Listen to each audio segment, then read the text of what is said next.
आदर करता हूँ and we honor your mighty Holy Spirit. और आपके सामर्थी पवित्र आत्मा का आदर करता हूँ। Lord, I declare that every person who have been stagnant and stuck, Lord, today they are coming out in the name of Jesus. मैं ये घोषणा करता हूँ, हर कोई व्यक्ति जो अपने जीवन में एक स्थान में रुका हुआ था, थमा हुआ था, उनका जीवन आगे उन्नति नहीं कर रहा था, मैं कहता हूँ आज वो आगे बढ़ते हैं यीशु के नाम में। Amen. Amen. Come on, say, this is my day. कहीं ये मेरा दिन है। Amen. Amen. This is my day. ये मेरा दिन है। Praise God. You can be seated. प्रभु की स्तुति हो, आप बैठ सकते हैं। Hallelujah. Hallelujah. Wow. So, we just landed this morning. आज सुबह ही हम वापस आए, पुणे से लैंड किया सुबह। Reached home at 4. 4 बजे घर पहुंचे। So, I want you to listen better than I would be preaching. इसलिए मैं चाहता हूँ जितना अच्छा मैं प्रचार करूँ उससे बेहतर आप सुनना। Amen. Amen. Amen. Don't throw snowballs at us. I'm gonna send fire and you send fire back. बर्फ के गोले मत भेजना वहां से, मैं यहाँ से आग भेजूंगा, वहां से आग का जवाब देना। Amen. The Bible says we serve a God who is fire. Bible कहती है हम एक ऐसे परमेश्वर की आराधना करते हैं जो आग है। Amen. आमेन। Praise God. प्रभु की So स्तुति हो। today, I thought, let me teach you about faith. मैंने सोचा आज सुबह आपको विश्वास के बारे में सिखाऊं। Amen. You know why there are so many believers and they don't see increase in their life? पता है क्यों बहुत से विश्वासी अपने जीवन में बढ़ोतरी नहीं देखते?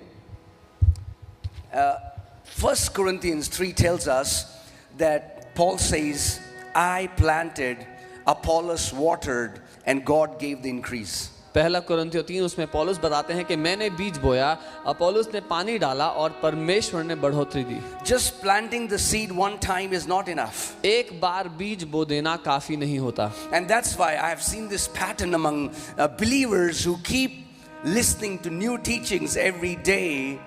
They hardly have any fruits in their lives. इसीलिए मैंने उन विश्वासियों के जीवन में जो हर रोज नई शिक्षा सुनते हैं, बहुत ही थोड़े फल देखे उनके जीवन में।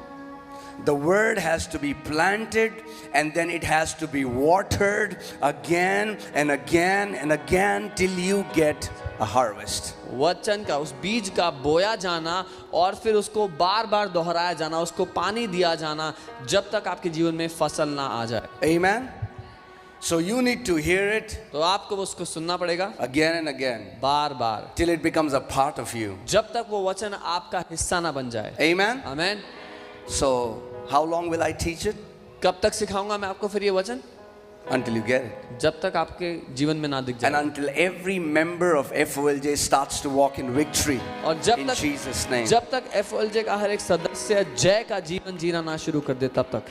Amen. Amen. So the message that I want to share today is that faith is voice activated. जो संदेश मैं आपको आज देना चाहता हूँ वो है विश्वास बोल करके काम करता है। Amen. You know, faith is not an accessory in a believer's life. एक विश्वासी की जिंदगी के लिए विश्वास कोई सजने संवरने की चीज नहीं है।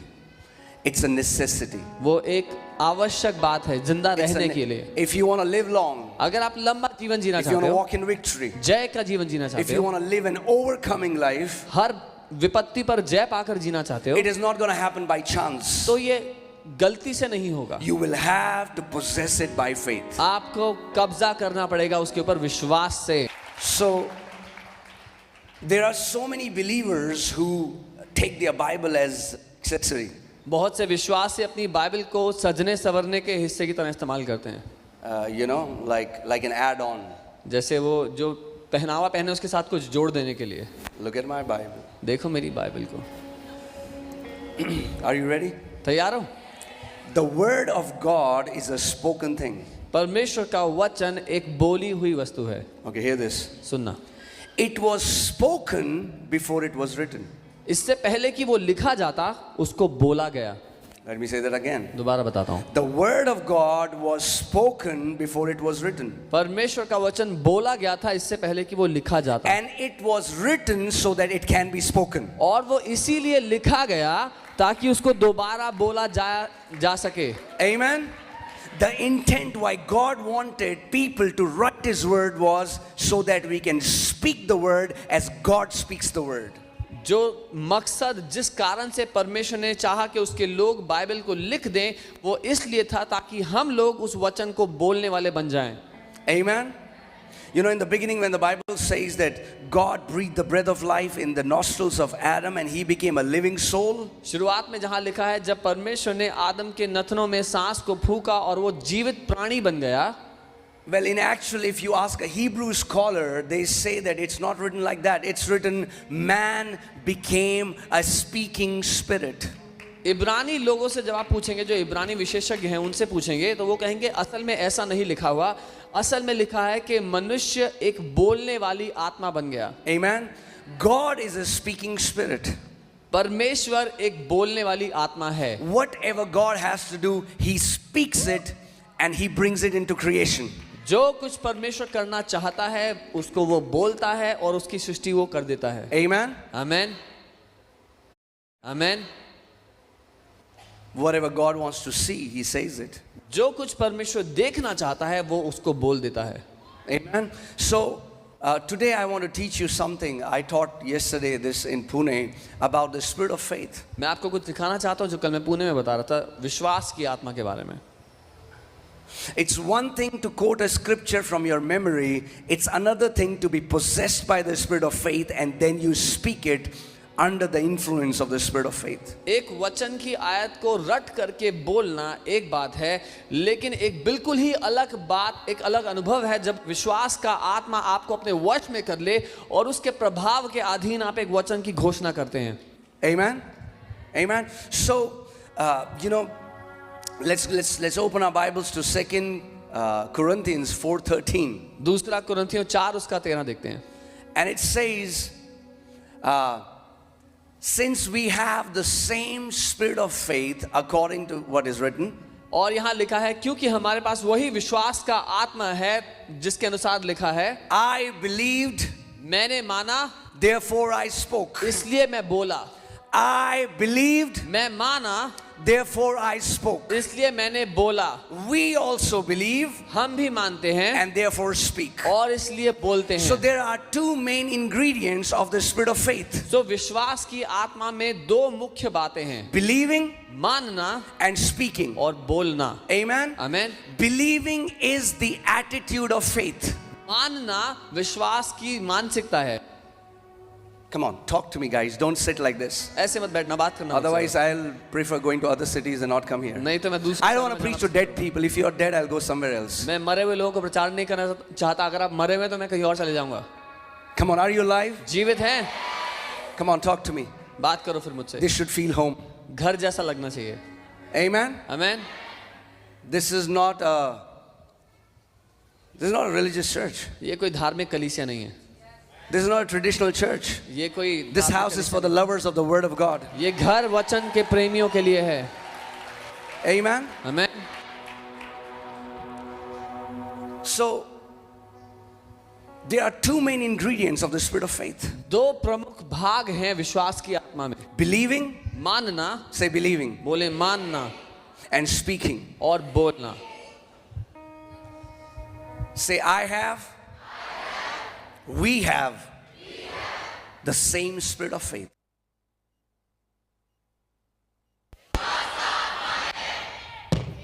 Hallelujah.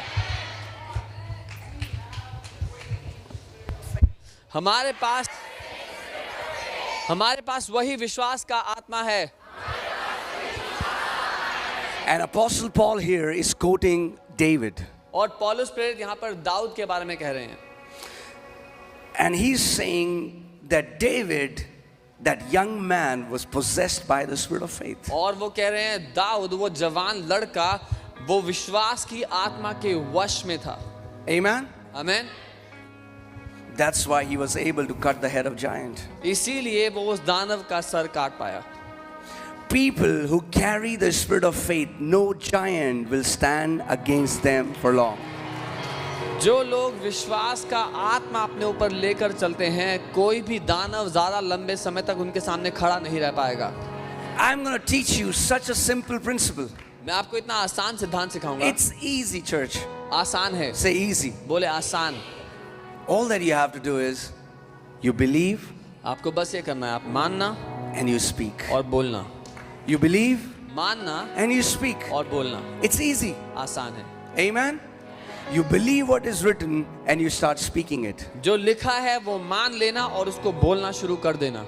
That's how God created everything that He created. ऐसे ही परमेश्वर ने जो कुछ बनाया वो He बनाया. believed उसने माना and He spoke. और फिर वो बोला. Amen. आमीन. And spirit of faith is none other than Holy Spirit. It's His Spirit. और विश्वास का आत्मा और कोई अलग नहीं, लेकिन वो परमेश्वर का आत्मा है. God is a faith God. परमेश्वर विश्वास का परमेश्वर है. Amen. आमीन. He is the speaking Spirit. वो बोलने वाली आत्मा है. When God wants to change something, जब परमेश्वर को कुछ बदलना होता है He speaks. वो बोलता है. When God wants to create something, जब परमेश्वर को कुछ बनाना He होता speaks. है वो बोलता है. when God wants to heal someone, जब उसको किसी को ठीक करना He होता है speaks. वो बोलता है. Amen. Amen. Whatever God has to do, He does it by speaking. जो कुछ परमेश्वर को करना है वो करता है बोल के. If you want to change your scenery, अगर आप अपने जीवन का दृश्य बदलना चाहते हो change your sound. तो अपनी ध्वनि बदल दो. Change your sound. अपनी ध्वनि बदलो. If you don't like what you're seeing, अगर आपको नहीं पसंद जो दिख रहा है then change what you're saying. तो जो बोल रहे हो वो बदलो. Amen. Because some people are saying defeat for years and then they wonder why we only see defeat. क्योंकि कई लोग कई सालों से अपने लिए हार बोल रहे हैं और फिर सोचते हैं कि मैं हारा हुआ जीवन क्यों जी रहा हूं. And Jesus also taught us this in Mark 11:22 and 23. Let's see Mark 11:22 and 23. मरकुस 11:22 और 23 में यीशु ने हमें सिखाया. Jesus said, have कहा, faith in God. परमेश्वर पर विश्वास करो. Okay. King James Bible says, have the faith of God. King James Bible कहती है परमेश्वर का विश्वास करो. Another translation says, lay hold of the faithfulness of God. एक और अनुवाद कहता है परमेश्वर की विश्वास योग्यता को पकड़ लो. But Jesus didn't say, have faith in God, period. लेकिन यीशु ने ये नहीं कहा कि परमेश्वर पे विश्वास करो और बात खत्म. That's what many Christians say. ये है जो बहुत से Somebody is विश्वासी कहते हैं. dying. कोई मर रहा है They'll say, brother, बोलते भाई have faith in God. परमेश्वर पे विश्वास करो, भरोसा Bye. करो उस पे. Bye. So faith is always seen as uncertainty. विश्वास को हमेशा अनिश्चितता की तरह देखा गया है. So people say, oh man, we don't know what is going to happen, लोग कहते but just have faith in God. लोग कहते हैं पता नहीं क्या होगा, बस भरोसा करो परमेश्वर पे. That's not faith. ये विश्वास नहीं है. Some people say, oh, faith is a risk. कुछ कहते हैं विश्वास तो खतरा है. Faith is not the risk. Faith is the greatest assurance that you can have. विश्वास करना खतरा लेना नहीं है, लेकिन सबसे बड़ा निश्चय है. Amen. Unbelief is your greatest risk. अविश्वास आपके लिए सबसे बड़ा खतरा है. Amen. So we need to become and get possessed by the spirit of faith. तो हमें विश्वास की आत्मा से हावी हो जाना है. Amen. So Jesus is teaching us this principle. He said, have faith in God. यीशु हमें ये सिद्धांत सिखा के कह रहे हैं परमेश्वर का विश्वास करो. And then he teaches us how. और फिर वो सिखाते हैं कैसे करो. What does it mean to have faith in God? परमेश्वर का विश्वास करने का मतलब क्या है? Come on, turn to your neighbor. पड़ोसी को देखो. Say, neighbor, बोलो पड़ोसी. what does it mean to have faith in God? क्या मतलब है परमेश्वर का विश्वास करने का? To have faith in God means to operate like He operates. परमेश्वर का विश्वास करने का मतलब है वैसे काम करना जैसे परमेश्वर काम करता है. Because let's see what does he say in the next scripture? देखते हैं क्योंकि अगली आयत में वो क्या He सिखाता है. says, for assuredly. उसने कहा सच में. For what? क्या? What does assuredly means? सच में का मतलब क्या He's हुआ? giving you 100% guarantee. It's an assurance. From that you get the word assuredly. वो आपको 100% गारंटी दे रहा है. यहाँ से आपको निश्चय शब्द मिलता है. Amen. He's not saying probably. वो ये नहीं कह रहा है शायद होगा. He doesn't say maybe. वो ये नहीं कह रहा हो सकता He's है. saying assuredly. वो कह रहा है सचमुच What does निश्चय. assuredly means? निश्चय का क्या मतलब हुआ? That means it's 100% bound to happen if you do what he tells you to do. मतलब ये 100% पक्का है कि ये होगा ही होगा अगर तुम ऐसा करोगे तो. Amen. Do you think that Jesus can lie? क्या आप ये मानते हैं यीशु झूठ बोल सकते हैं? So many believers have died in their sickness because they don't know how faith operates. बहुत सारे विश्वासी अपनी बीमारी में इसलिए मर गए क्योंकि उनको नहीं पता था विश्वास कैसे काम So करता many है। are bound, are depressed because they do not understand how faith operates. बहुत से लोग बंधे हुए और तनाव में इसलिए जिए क्योंकि उनको नहीं पता विश्वास कैसे काम करता है। Amen. They're saying, "Oh brother, we are believing, we trust God." वो कहते हैं भाई हम मानते हैं, भरोसा करते हैं प्रभु पे। Oh brother, have faith in God and then die. ओ भाई प्रभु पे भरोसा रखना फिर मर जाते हैं। No, Jesus is saying, have faith in God. नहीं, यीशु कह रहे हैं परमेश्वर पे भरोसा करो। And what does it mean? और क्या मतलब हुआ For इसका? assuredly I say to you, क्योंकि मैं तुमसे सच कहता हूँ, whoever, जो कोई भी, जो कोई भी, what does whoever means? जो कोई भी का मतलब क्या हुआ? Whoever means whoever. जो कोई भी का मतलब जो कोई भी। It doesn't matter how you look. आप कैसे दिखते हैं फर्क नहीं You don't पड़ेगा। have to be very good looking for this scripture to work in your ज़्यादा life. खूबसूरत होने की जरूरत नहीं है वचन You don't आपके have to be काम tall or short. करेगा। लंबा छोटा होने की You जरूरत don't have to go to Bible college. Bible college जाने की जरूरत नहीं है। You don't have to be very intellectually बहुत smart. ज़्यादा ज्ञानी होने की जरूरत नहीं है। No, Jesus said, whosoever. यीशु ने कहा जो कोई भी। Come on, tell your neighbor, I am अपने whosoever. पड़ोसी को कहो मैं जो कोई भी हूँ। I am whosoever. मैं ही जो कोई भी हूँ। Amen. Whosoever. जो कोई भी, Whosoever is a good news. जो कोई भी एक बहुत अच्छी खबर है हमारे लिए। Whosoever tells you it is not God who decides who will move the mountain, it is you. जो कोई भी से आपको ये पता लगता है कि परमेश्वर नहीं है जो ये तय करता है कि आपका पहाड़ हिलेगा कि नहीं, आप तय करते He हैं। didn't say whomever I will choose. यीशु ने ये नहीं कहा जिसको मैं चुनूंगा, He said whosoever. उसने कहा जो कोई भी। Amen. Wow, isn't that amazing? That Jesus believes whosoever can move mountains. क्या ये खूबसूरत नहीं? यीशु ने ये माना कि जो कोई चाहे पहाड़ को हिला सकता है। Maybe there's a guy in church and everybody thinks, you know, that he's not the, you know what I'm saying. हो सकता है कि कलीसिया में कोई व्यक्ति हो जिसको आप देख के बोलो कि इससे नहीं होगा। Maybe you feel I'm so insignificant. हो सकता है आप अपने बारे में सोचते हो कि मैं तो बहुत ही तुच्छ हूँ। But Jesus believes you can move mountains. लेकिन यीशु आपके बारे में ये मानते हैं कि आप पहाड़ों को हिला सकते हैं। Amen. And it's time church starts believing what Jesus believes about the church. और समय है कि कलीसिया यीशु के बारे में वो मान ले जो यीशु कलीसिया के बारे में मानता है। Amen. Say, I am whosoever. बोले मैं ही जो कोई भी हूँ। So hear this. सुनिए, I told you faith of God or faith in God was not given as an accessory. मैंने बताया था परमेश्वर का विश्वास या परमेश्वर पर विश्वास सजने संवरने के लिए नहीं मिला। There is a purpose of faith. एक मकसद है उसके दिए जाने Faith is given for you to move mountains. का। विश्वास आपको दिया गया ताकि आप पहाड़ों को हिला सकें। Faith is given so that you can slay giants. विश्वास आपको दिया गया ताकि आप दानवों को मार गिरा सकें। Amen. If you read Hebrews chapter 11, अगर आप इब्रानी 11वां अध्याय पढ़ते हैं it talks about all the great men and women of God. तो उसमें परमेश्वर के महान लोगों के बारे में लिखा गया है। None of them was perfect. उनमें से Made them champions, and that was faith. लेकिन एक बात थी जिसने उनको महारथी बना दिया और वो थी विश्वास। 20 times it says by faith, by faith, by faith, by faith. 20 दफा उस चैप्टर में लिखा है विश्वास के द्वारा, विश्वास के द्वारा, विश्वास के द्वारा। By faith they subdued kingdoms. विश्वास By के द्वारा। faith, by faith. That विश्वास के means द्वारा। even if you are a slow learner, reading it 20 times you can get it, that it's by faith. मतलब अगर कोई ऐसा व्यक्ति हो जो धीरे सीखता है वो भी चैप्टर पढ़ते पढ़ते 20वीं बार पढ़ते पढ़ते समझ जाएगा कि विश्वास के द्वारा। Amen. That means if you want to walk in victory, इसका मतलब अगर आप जय में जीना चाहते हो, if you want to walk in dominion, अगर आप प्रभुता करना चाहते if हो, you want to kill giants, अगर आप दानवों को मार if you want to गिराना move चाहते हो, mountains, अगर आप पहाड़ों को that हिलाना is going to चाहते हो, happen by faith. तो वो केवल विश्वास के द्वारा ही होगा। There is no other way. और कोई रास्ता है ही Amen. नहीं। But the great thing is, लेकिन महान बात the ये है, working of faith is not difficult. विश्वास का काम करने का तरीका कठिन नहीं है। It's so easy that many people have missed it. वो इतना आसान है कि कई लोग उसको नजरअंदाज कर देते हैं। Don't miss it. उसको नजरअंदाज ना करें। Come on, tell your neighbor, don't miss it. बोलो पड़ोसी नजरअंदाज मत करना। Amen. So Jesus is saying, whosoever. यीशु कह रहे हैं जो कोई Okay, let's read it. Whosoever shall say to me about their mountain. यीशु कह रहे हैं जो कोई भी मुझे अपने पहाड़ों के बारे में बताए, we give full marks to us. हम ही अपने टीचर और हम ही खुद शिष्य अपने आप को फुल मार्क्स देते हैं।